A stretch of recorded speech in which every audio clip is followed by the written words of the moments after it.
Very good afternoon and welcome. आप देख रहे हैं आज का बाजार जागरण बिजनेस के डिजिटल प्लेटफॉर्म पे और बाजारों की चर्चा करते हैं पहले। और निफ्टी आज हफ्ते का पहला कारोबारी सत्र और अपने डे हाई पे कामकाज करते हुए 22,564 का स्तर है, 143 पॉइंट्स अप।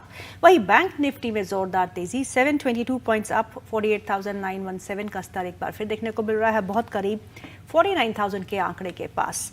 और आज स्टॉक स्पेसिफिक एक्शन देखने को मिल रहा है। आज प्राइवेट बैंकिंग स्पेस में काफ़ी मोमेंटम है क्योंकि नतीजे आईसीआईसीआई बैंक के काफ़ी अच्छे आए थे, उस पर हम विस्तार से चर्चा करेंगे। इंडसइंड बैंक, कोटक महिंद्रा बैंक में भी थोड़ी बहुत रिकवरी देखने को मिल रही है। इंडसइंड बैंक नतीजे अच्छे रहे, उसके बाद एक अच्छा bounce. Kotak Mahindra bank RBI की दहाड़ के बाद बैंक में थोड़ी बहुत गिरावट देखने को मिली थी, शार्प फॉल, लेकिन अब संभलते हुए ये बैंक। मेटल सेक्टर में जैसे तेजी है वैसी ही है। आज टाटा स्टील का काउंटर फिर 1.5% ऊपर कामकाज करते हुए, नालको सेल भी हरे निशान में कामकाज करते हुए। आज फार्मा स्पेस में भी थोड़ा बहुत ट्रैक्शन देखने को मिल रहा है, लेकिन एक बार फिर HCL टेक के नतीजों ने निराश किया और वो स्टॉक का करीबन 4% नीचे कामकाज करते हुए। आईटी के नतीजे मिक्स्ड रहे हैं, किसी के अच्छे किसी के बुरे, लेकिन गाइडेंस अभी भी FY25 की हमको कॉन्फिडेंस नहीं देती इस सेक्टर के लिए। बाजार की दिशा किस ओर रह सकती है, इस पूरे हफ्ते में आपको किन अहम इवेंट्स पे रखनी होगी नज़र, इस पे हम चर्चा करेंगे। हमारे साथ बहुत ही खास मेहमान जुड़ चुके हैं, mister doctor Ravi Singh, market expert है। Very good afternoon Ravi ji, and thank you so much for taking out time. Thank you ma'am, मुझे यहाँ पर बुलाने के लिए। जी, और मेरे साथ आज स्टूडियो में एक नई एंकर है, को एंकर मोहिनी, जो आज से मेरे साथ ये प्रोग्राम जो है वो को एंकर करती रहेंगी। तो मोहिनी, आपका भी बहुत बहुत स्वागत है। धन्यवाद मैम। चलिए रवि साहब, ये बताइए कि आप इन लेवल्स पे निफ्टी में क्या कर रहे हैं, क्योंकि अनिश्चितताएं ग्लोबल फ्रंट पे बनी हुई हैं। Domestic scenario looks very buoyant, data points are very positive, election चल रहे हैं फेजेस में, नतीजे मिक्स्ड बैग रहे हैं। तो ऐसे में आपकी रणनीति क्या होगी, बाय ऑन डिप्स और सेल ऑन राइज? देखिए मैम, मैं तो मार्केट के ट्रेंड को ही अपना फ्रेंड समझता हूं और जिस तरीके से मार्केट का ट्रेंड हो वही फॉलो करता हूं। मार्केट तेज है तो तेजी चलिए, मंदी है तो मंदी खेलिए, सेंटिमेंट मत जोड़िए। स्टॉक मार्केट में कमाई का सबसे बड़ी की यही है। अब आज निफ्टी के जो लेवल्स आपने बताए, देखिए इसको मैं थोड़ा सा और एक्सप्लेन करता हूं। 22,500 की पुट पे जबरदस्त वाई अक्रेंस दिख रहा है, इसका मतलब है कि 22,500 एक जबरदस्त सपोर्ट के तरीके से नजर आएगा। दूसरी तरफ है कि सेम विद द 22,400 के पुट के साथ में। अब कॉल साइड पे अगर आते हैं तो आपने इमीडिएट देखा होगा कि 22,600 का कॉल, 650 का कॉल और 22,700 की कॉल, इनमें स्ट्राइक्स पे अच्छा खासा कॉल पे वाई डेवलप हो रहा है। मतलब कि एक रेजिस्टेंस यहाँ पर जोन नजर आ रहा है। तो आप इंट्राडे ट्रेड कर रहे हैं या फिर आप पोजिशनल ट्रेड कर रहे हैं तो सपोर्ट भी आपको क्लियर हो गया और रेजिस्टेंस भी आपको क्लियर हो गया। अब आ जाते हैं कि दूसरी साइड पे कि स्टॉक स्पेसिफिक अगर रैली रखनी है या फिर आपको तेजी रखनी, तो आपने बिल्कुल सही कहा कि अगर आप सेक्टर स्पेसिफिक यहाँ पर व्यू अपना बनाकर चलेंगे तो आपको ज्यादा फायदा होगा। जिस तरीके से यहाँ पर मेटल, फार्मा, कंस्ट्रक्शन, FMCG, इनमें थोड़ा सा ट्रैक्शन बढ़ा है, तो मुझे लगता है कि स्टॉक स्पेसिफिक बिल्कुल यहाँ पर स्ट्रैटेजी बनाकर चले। दूसरी तरफ बैंक निफ्टी भी इंपॉर्टेंट है क्योंकि आपने बैंक निफ्टी की भी चर्चा करी थी, तो मुझे ऐसा लगता है कि अभी क्लियर कट है कि एक बार इसको भी वाइड डेटा को एक बार को कंसीडर करते हैं तो 48,500 एक बहुत स्ट्रॉन्ग सपोर्ट है, 48,300 लोअर साइड पे मैक्सिमम पे बहुत स्ट्रॉन्ग सपोर्ट है। रेजिस्टेंस की तरफ आते हैं तो सेम विद द कि आपको 49,500 और 50,000 के लेवल्स पर रेजिस्टेंस दिखाई दे रहा है। अब स्टॉक स्पेसिफिक अगर देखते हैं तो देखिए आजकल तो लीडरशिप चल रही है, अगर कोटक को छोड़ा जाए तो बाकी सभी दौड़ने में लगे हुए हैं। तो मुझे लगता है कि मोमेंटम का फायदा उठाएं, डिप पे बाय करने की स्ट्रेटजी रखें। जी मोहिनी। जी सर, रिजल्ट्स की थोड़ी सी बात कर लेते हैं। आईसीआईसीआई बैंक के रिजल्ट, जैसे कि मैम ने कहा, उम्मीद से बेहतर आए हैं और अब आईसीआईसीआई बैंक बहुत अच्छे स्तरों पे कारोबार कर रहा है। इनफैक्ट अपने 52 वीक्स हाई को तोड़कर उसने नया हाई भी बना दिया है। और ऐसे ही जैसे कोटक में भी हमने रिकवरी देखी है, इंडसइंड बैंक में भी देखी है। तो आपकी हमेशा से PSU बैंक्स पे तो काफी नजर रही है, लेकिन फिलहाल मैं पहले प्राइवेट बैंक्स पर आपका व्यू जानना चाहूंगी। देखिए मोहिनी, आपने बहुत अच्छी बात कही है। देखिए रिजल्ट के सेगमेंट को अगर यहां पर कंसीडर करें तो ओवरऑल बैंकिंग काउंटर काफी स्ट्रांग दिखाई दे रहे हैं। ठीक है, थोड़ी सी RBI के स्टेप्स के बाद यहाँ पर थोड़ा सा बैकफुट पे कोटक हुआ, लेकिन इस समय अगर देखा जाए तो फर्स्ट नंबर पे आईसीआईसी, एचडीएफसी और कोटक थे। कोटक की सीरीज थोड़ी पीछे होने की वजह से एक्सिस को उसका सीधा सीधा फायदा यहाँ पर दिखाई दे रहा है। और प्राइवेट बैंकों में मुझे लगता है कि आपने अगर बैंकिंग काउंटर पे निवेश की रणनीति बनाई है तो एचडीएफसी को थोड़ा पीछे, अब लीडर जो निकल कर आ रहा है वो आ रहा है ICICI bank, HDFC and then Axis bank. और मुझे लगता है इन तीनों काउंटर पे आपको अपनी पोजीशंस को बिल्कुल रखना चाहिए। अब छोटे बैंकों की तरफ जाते हैं बिकॉज बहुत से लोग इतने बड़े शेयरों पे निवेश नहीं करते हैं, लोगों को लगता है कि 1000-1500 के शेयर शायद ज्यादा मेरी पॉकेट में फिट नहीं बैठते, तो टीसीबी बैंक और आईडीएफसी फर्स्ट बैंक मैं इनको भी यहां पर कंसीडर कर रहा हूं। और इनमें इन सभी बैंकों में अपसाइड पोटेंशियल 12 से 18% का करंट लेवल से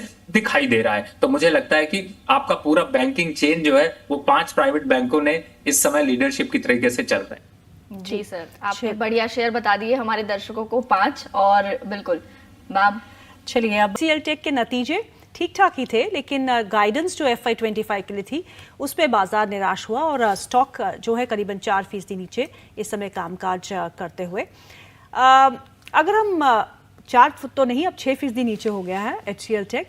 अगर हम आईटी सेक्टर की बात करें तो हम हमेशा से ये कह रहे थे कि worst seems to be over, let us wait for 2-3 quarters. 2-3 quarters करते करते 2 साल निकल ही गए हैं। अभी भी आपको लगता है कि IT sector is not a place to be right now? Ma'am, आपने इतना क्लियर कट बोल दिया, मुझे लगता है कि कोई एंकर इतना क्लियर कट बोलता नहीं है लेकिन फिर भी आपने बहुत तीखी बात कही है, वो भी बहुत मीठे स्वर में, मैं ये कह सकता हूँ। अब इस समय आईटी सेक्टर को देखिए, बिल्कुल आपने सही बताया। मैं पिछले आपके साथ 1 साल से शो कर रहा हूँ और जब मैंने ये स्टार्ट किया था तो मुझे याद आता है कि मैंने ये कमेंट कहा था 2 क्वार्टर छोड़ देते हैं। फिर उसके बाद मैंने कहा चलो अभी आगे ही छोड़ ही देते हैं, और अभी भी मैं कह रहा हूँ कि 3 क्वार्टर छोड़ देते हैं। तो मुझे ऐसा लगता है कि अभी इस समय के हिसाब से आईटी काउंटर पे निवेश करने की बिल्कुल रणनीति न बनाए, क्योंकि देखिए हो क्या रहा है कि मार्केट में सब चल रहा है। सब चलने की वजह से कुछ भी जो है वो गिर नहीं रहा, तो लोगों को लगता है कि आईटी नहीं चला वही चल जाएगा। और इसीलिए ज्यादातर एनालिस्ट और ज्यादातर सोशल मीडिया के जो व्हाट्सएप यूनिवर्सिटी के गुरु लोग हैं ना, वो लोग यही रिकमेंड कर रहे हैं कि आईटी खरीद लो, डबल हो जाएगा। पिछले 1 साल से तो डबल नहीं 10% निगेटिव की तरफ बढ़ गया। तो मुझे ऐसा लगता है कि अभी नंबर्स को अगर नॉक करें तो थोड़ा सा डिस्टेंस अभी और बनाने की जरूरत है। और अगर आप आईटी पे निवेश कर रहे हैं तो ये मान के चलिए कि आपका सेटिस्फैक्शन पूरा होगा कि आप स्टॉक मार्केट में बने हुए हैं, लेकिन आपको प्रॉफिटेबिलिटी से कोई सेटिस्फैक्शन नहीं मिलेगा। तो अब जरूरत क्या है, इस समय अदर सेक्टर्स जबरदस्त चल रहे हैं, उनकी तरफ फोकस करना चाहिए। जिस दिन अभी रिजल्ट की बात हुई थी, टीसीएस के रिजल्ट के बाद लोगों ने बड़े बड़े टारगेट देने शुरू कर दिए, तो उस दिन मैं टीवी पे बैठा था, लेकिन मुझे लगा कि मैं अगर आज नीचे का टारगेट दूंगा तो सब मुझे वो मोगैम्बो खुश हुआ वाली सिचुएशन में देखेंगे। तो मुझे लगा कि शायद अवॉइड करना चाहिए, लेकिन मुझे ये क्लियर कट नजर आ रहा है कि अगले 1-2 क्वार्टर अभी और खराब हो सकते हैं। और अच्छी बात क्या है मैम कि आपको जो फॉलो कर रहे हैं उनको ये पता है कि मुझे निवेश की रणनीति तो नहीं बनानी है, तो अगर पैसा बच रहा है तो वो भी आपका प्रॉफिट है। इसलिए अदर काउंटर्स की तरफ जाएं, आईटी पे निवेश कम से कम रखें। अगर आपने करा हुआ है तो भी आप उसकी क्वांटिटी को कम ही रखें। ऐसा भी नहीं कहेंगे कि मैं जीरो कर लें, लेकिन हाँ क्वांटिटी कम होनी चाहिए। जी, कोई नहीं। जी सर, काफ़ी अच्छे रहे, चाहे बजाज ऑटो के हो, मारुति के हो। मारुति के नंबर्स में काफ़ी अच्छा ट्रैक्शन रहा, हालांकि थोड़ा बहुत मुनाफा वसूली हायर लेवल से देखने को मिल रही है आज के बाजार में। स्टॉक पहले 2% ऊपर था, उसके बाद अभी करीबन 1.5% नीचे काम, फ्लैटिश ही इस समय कामकाज करते हुए, लेकिन लाल निशान में। पोस्ट अर्निंग्स मारुति पे आप क्या करेंगे, और पोस्ट अर्निंग्स आप बजाज ऑटो पे क्या करेंगे? देखिए फिलहाल तो मैं ऑटो काउंटर पे अगर लॉन्ग टर्म यहाँ पर देखता हूँ तो मैं काफी बुलिश हूँ, और मैं ये मान के चलता हूँ कि जो मारुति के इस समय आप 12,700 के लेवल्स देख रहे हैं, ये जल्दी हम 14,000 के आसपास के लेवल्स देखेंगे। तो काफी अपवर्ड, स्ट्रॉन्ग अपवर्ड मोमेंटम यहाँ पर है। तो मुझे ऐसा लगता है कि इन स्टॉक्स पे शॉर्ट की गलती ना करें, प्रॉफिट भी नहीं बुक करें, थोड़ा सा लंबा चलने दें, और रिजल्ट्स के बाद मुझे लगता है कि अच्छा खासा यहाँ पर दमखम और दिखाई देगा। बजाज ऑटो में जरूर मैं कहूंगा कि थोड़ा सा एक प्रेशर यहाँ पर दिखाई दे सकता है। लेवल्स की बात करें जो अभी करंट लेवल 8800 के आसपास दिखाई दे रहे हैं, ये शायद मुझे लगता है कि 8300 तक जा सकते हैं। तो इस पे एक बार को प्रॉफिट करना चाहिए, थोड़ा जो है वो यहाँ पर एक बार एग्जिट करना चाहिए। लेकिन ये शॉर्ट टर्म इन्वेस्टर के लिए, अगर लॉन्ग टर्म इन्वेस्टर हैं तो मुझे लगता है कि आपको अच्छा प्रॉफिट आ रहा है, तो इस छोटे मोटे मूव से आपको ज्यादा घबराने की जरूरत नहीं है। जी, सर नतीजों की बात कर रहे हैं, मैं आपने पोस्ट अर्निंग पूछा, मैं आपसे प्री अर्निंग पूछना चाहती हूँ कि आज करीबन 35 कंपनियां अपने रिजल्ट्स डिक्लेयर करने वाली हैं, जिनमें से बड़ी कंपनियों के नाम अगर लें तो वो अल्ट्राटेक सीमेंट है, यूको बैंक है, ट्रेंट, पूना वाला फिनकॉर्प, टाटा केमिकल्स। टाटा के जो स्टॉक्स हैं वो फिलहाल काफी ज्यादा उनमें रुझान देखने को मिल रहा है, लोगों के बीच काफी चर्चा हो रही है उनके स्टॉक्स की। तो टाटा केमिकल्स को लेके स्पेशली आपका फिलहाल क्या नजरिया है, और इसमें आपको रिजल्ट्स की कैसी उम्मीद है, और इसमें लोगों को क्या करना चाहिए जो निवेशित हैं ऑलरेडी या जिन्हें निवेश करना है फिलहाल? जी रवि सर। विनीत सर से सवाल है। रवि सर। अच्छा देखिए, पहली बात है कि मैं आपको क्लियर बताऊं, इस समय में केमिकल इंडस्ट्री पे आपने बड़ी अग्रेशन देखा हुआ है और बहुत ज्यादा जो है वो ट्रैक्शन बहुत जल्दी स्टॉक्स को मिल जाता है। लेकिन अगर टाटा केमिकल की बात करें तो मुझे लगता है कि इस समय नंबर्स के हिसाब से देखा जाए तो बहुत सेटिस्फैक्टरी नंबर नहीं देखने को मिलेंगे और उसका इंपैक्ट जो है वो स्टॉक मार्केट पे क्लियर कट दिखाई दे रहा है। रही बात स्टॉक की बात करें तो मुझे ऐसा लगता है कि 1000 के आसपास के लेवल्स वापस यहां पर देखने को मिलेंगे। जहां तक एबिटा ग्रोथ या पैट की बात करें उसमें थोड़ी सी अनस्टेबिलिटी देखने को मिल सकती है, तो एक बार बाइंग पॉइंट ऑफ व्यू से मुझे लगता है अवॉइड करना चाहिए। जी विनीत सर से सवाल। हाँ। मेटल स्पेस की बात करते हैं। मेटल स्पेस में काफ़ी बॉयंसी देखने को मिल रही है। आज भी मेटल स्पेस में ज़्यादा तेज़ी तो नहीं है, but majority of the stocks are in green. सेल में थोड़ी बहुत गिरावट है, मुनाफा वसूली है। सो मेटल स्पेस में आप इस समय क्या कर रहे हैं, और नतीजों से पहले जो दिग्गज कंपनियां हैं उससे पहले आप किन स्टॉक्स पर नज़र बनाए हुए हैं? देखिए, मुझे ऐसा लगता है कि मेटल स्पेस इतना ज़्यादा चल चुका है और यहाँ पर इन लेवल्स अगर मैं देखता हूँ तो मुझे लगता है कि एक अग्रेशन मेटल ट्रेंड ने अच्छे रिटर्न्स दिए हैं। लेकिन फिर भी अगर मैं लॉन्ग टर्म कॉल के हिसाब से चलता हूँ तो मुझे मेटल में खास तौर से नेशनल एल्यूमिनियम, सेल, नेल्को और ओवरऑल अगर देखते हैं तो हिंद कॉपर या फिर आप हिंद जिंक, इनको अभी कंसिडर करके चल सकते हैं। इनमें एक अच्छा पोटेंशियल यहाँ से और दिखाई देगा। और लॉन्ग टर्म पे अगर देखते हैं तो अपसाइड जो मोमेंटम है उसमें एक अपवर्ड मोमेंटम में 18 से 20% तक की रैली देखने को मिल सकती है। और इलेक्शन की जो इस समय धूम चल रही है उसमें भी ये स्टॉक्स जो है वो पूरी तरह से फिट बैठते हैं, तो मुझे लगता है कि इनमें फोकस जरूर रखना चाहिए। जी जी।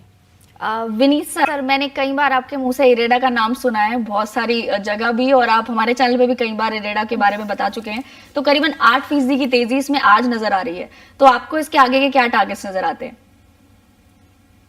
देखिए, ये स्टॉक ऐसा स्टॉक रहा है जिसने कि एक नए माइलस्टोन यहाँ पर सेट किए हैं और मुझे ऐसा लगता है कि देखिए 180 के ऊपर अब स्टॉक वापस से सस्टेन कर रहा है। 210 के लक्ष्य यहाँ पर दिखाई दे रहे हैं। और सबसे बड़ी बात है कि आपके इसी चैनल पे हमने कई बार जब एक गिरावट का दौर आया था तो आप लोगों को बिल्कुल क्लियर रिकमेंड किया था कि 130 120 के पास आते ही स्टॉक पे वापस बाइंग मोमेंटम लीजिए। और जो जॉबर्स के हिसाब से देख रहे हैं 180 के लेवल्स आपको दिखाई देंगे। लेकिन हाँ, आज जिस हिसाब से तेजी है, अग्रेशन है, ये 210 के आसपास के लक्ष्य यहाँ पर दिखाई दे रहे हैं। अब जो डाउनफॉल है वो जब तक 160 के नीचे का क्लोजिंग नहीं आता तब तक यहाँ पर बहुत ज्यादा डाउनफॉल आने के संकेत कम है। जी चलिए, अपोलो हॉस्पिटल्स की बात कर रहे हैं। पावर स्पेस में आपको इस समय क्या पसंद है? पावर स्पेस में हमने एक अच्छा मोमेंटम पहले भी देखा, उसके बाद एक करेक्शन भी देखा और अब एक कंसोलिडेशन फेज देख रहे हैं। लेकिन पावर की डिमांड बढ़ने वाली है क्योंकि गर्मियां बहुत तेज पड़ रही है। तो ऐसे में आपका रुख पावर स्पेस पे क्या होगा और आपके चुनिंदा पिक्स वहां पे? देखिए, मैं तो दिग्गज पे ही यहाँ पर बिड करता हूँ और कई बार मैंने आपके चैनल पे रिकमेंड भी किया है कि छोटे मंझोले जो आप देखते हैं कि पावर के ये 8 रुपए 9 रुपए के स्टॉक्स हैं या ये 20 रुपए के स्टॉक्स हैं, ये किसी और ग्रुप का है, उसको छोड़ दीजिए, अच्छे स्टॉक्स पर जाइए। NHPC, PTC इंडिया, NTPC और SJVN, Tata power, power grid, आपके ये REC, ये ऐसे स्टॉक्स हैं जो कि फंडामेंटली काफी स्ट्रांग हैं। और अच्छी बात ये है कि ये लॉन्ग टर्म के हिसाब से भी बहुत अच्छे स्टॉक्स हैं। तो मुझे ऐसा लगता है कि आपको इन स्टॉक्स पर यहाँ पर फोकस करना चाहिए और इन स्टॉक पे दौड़ लगाने की सोचनी चाहिए। बाकी जो दूसरे स्टॉक्स हैं उनमें भी मोमेंटम अग्रेशन दिखाई देगा, लेकिन उस पर रिस्क उतना ही ज्यादा है। तो मुझे पावर पे तो बिल्कुल बुलिश रही है और अगर जब भी ये इलेक्शन का पीरियड कंप्लीट होगा, अगर रैली भी आई तो उसमें ये पार्टिसिपेशन करता हुआ नजर आएगा। तो इन स्टॉक पे फोकस रख सकते हैं। जी विनीत सर। अब मेरी लिस्ट बहुत लंबी है मैम, मैं सेक्टर बता देता हूँ क्योंकि स्टॉक्स तो मैंने इस पूरे सेंटिमेंट के लिए 25 स्टॉक यहाँ पर रिलीज किए हैं। शायद उनके मैं नाम ही ले पाऊंगा आपका जो है वो नहीं, लेकिन आप sector- जिस पे आप 100% श्योर है वही बताइएगा।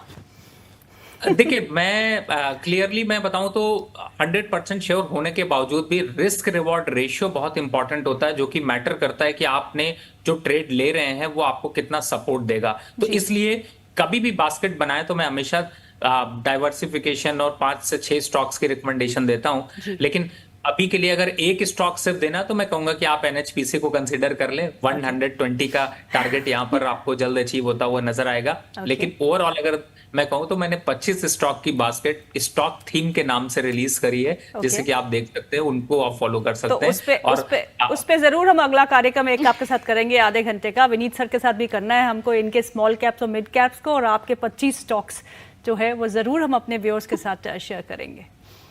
तो इस बार जो पिक्स है वो दोनों पावर सेक्टर से है, एक एनटीपीसी और एक एनएचपीसी। तो प्रोग्राम को यहीं समाप्त करते हैं। विनीत सर आपका बहुत बहुत शुक्रिया आज प्रोग्राम में शामिल होने के लिए। रवि सर आपका भी बहुत बहुत शुक्रिया। Thank you so much for your time. It's always a pleasure to host you guys on this platform. Thank you Mohini for being with us. तो प्रोग्राम को यहीं समाप्त करते हैं, कल फिर से मुलाकात होगी। Thank you so much for watching and keep watching Jagran business.